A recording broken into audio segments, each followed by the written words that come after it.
Hello, everybody, and thank you again for tuning in to another video and checking out this one. We got a special one. We have the #1 overall quarterback, Trevor Lawrence. We're going to go ahead and welcome him to the NFL, let him know exactly what the business is, let him know that this ain't the college level. Oh, and you already know, putting the pressure on him, and that's how we're going to do it. But in this one right here, this is not just only him going up against our defense, but him and others. They're going to try bravely but stupidly, because they should have known they shouldn't have logged in to Madden today. Or if they should have logged in, they should have at least done some solos and avoid competitive play. But, you know, we're just going to go ahead and let the gameplay speak for itself.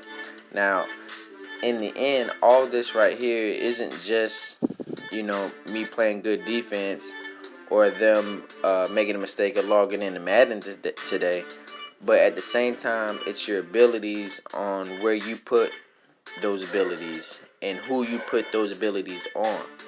See, on the outside corner, I got zone corner. So therefore, I'm going to get the mid zone KO, the flat zone KO for 1 AP, which is very vital, because that right there is just, it gives you space. If you was to put that on the man-to-man corner, those go for 2 AP. And that right there, when you have a zone corner and I have two of them, that right there frees up a lot of space.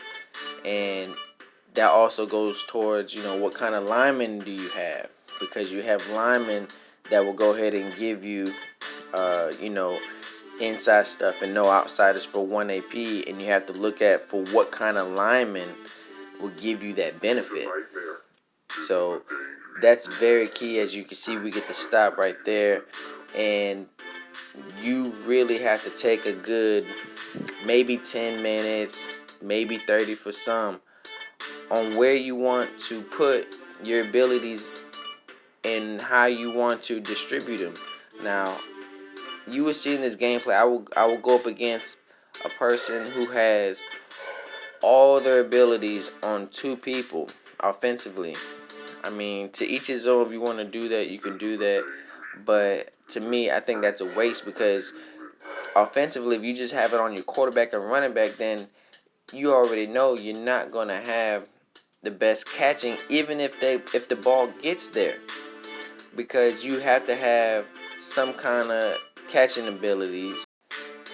You have the mid out elite, mid in elite, deep in and deep out elite, and so on and so forth. So you're gonna need one or two of those if you want your player to catch consistently, because there's been plenty of times where I would throw the ball, he would catch it, and if I don't have like a full 8 seconds, like, you know how Madden is, you know what I'm saying? If I don't have like a good 10 seconds of holding the ball, he's gonna drop the ball.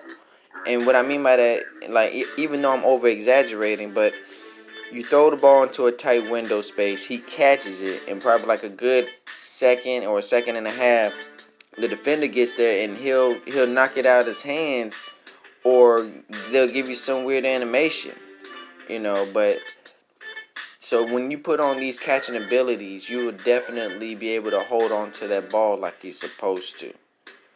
So go ahead and save yourself some heartache, headaches, stress, and try to put your abilities in the best spot to help you succeed. Now, in another video, we're gonna talk about the best ability to have for your running back. I'm not going to touch up on that right now. We're going to save that for another one. But you definitely got to have some offensive ability spread out. Don't put it on two people. It's just silly. Defensively, I don't know if you're able to peep it or see it, but I got it pretty much evenly spread out on what I want a specific player to do. Now, I'm thinking about experimenting with what's that one ability that everybody's starting to rock every now and then that I see? It's what is that, deflator? I'm not sure, but that right there, it is pretty good when it comes down to somebody that you know on your team is always going to be somewhere near the action of making a tackle, because that deflator right there, whoever's carrying the ball, it does fatigue them. It's kind of like having bench press, but it's not going to be, you pressing them at the line, and obviously you get a successful press. It'll fatigue the receiver. It's whoever's carrying the ball, and as soon as you tackle them, it doesn't,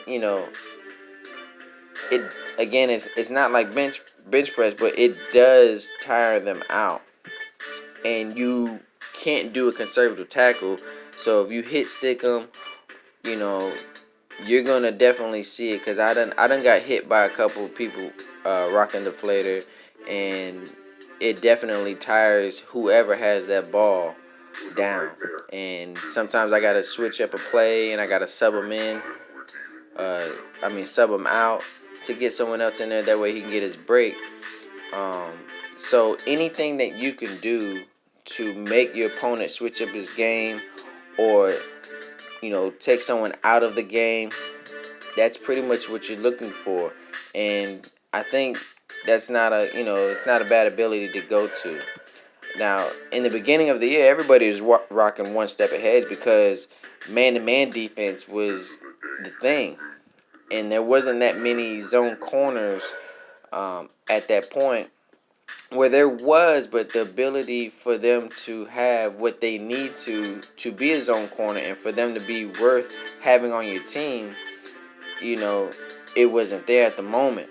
But later on the year, as we got some updates and they added AP and they adjusted how much each one would cost, one step ahead is now 6. I remember one step ahead, if I'm not mistaken, it was 3 AP and maybe 2 AP for some.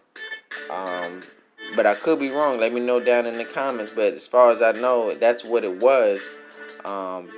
Acrobat used to be 1 AP. When it comes down to, I believe it was for any corner, it was 1 AP. And now it's a mandatory 2 AP. And that's just an example of them trying to so-called balance it out. But I'm going to do something new today. Today's word of the day is ecstatic.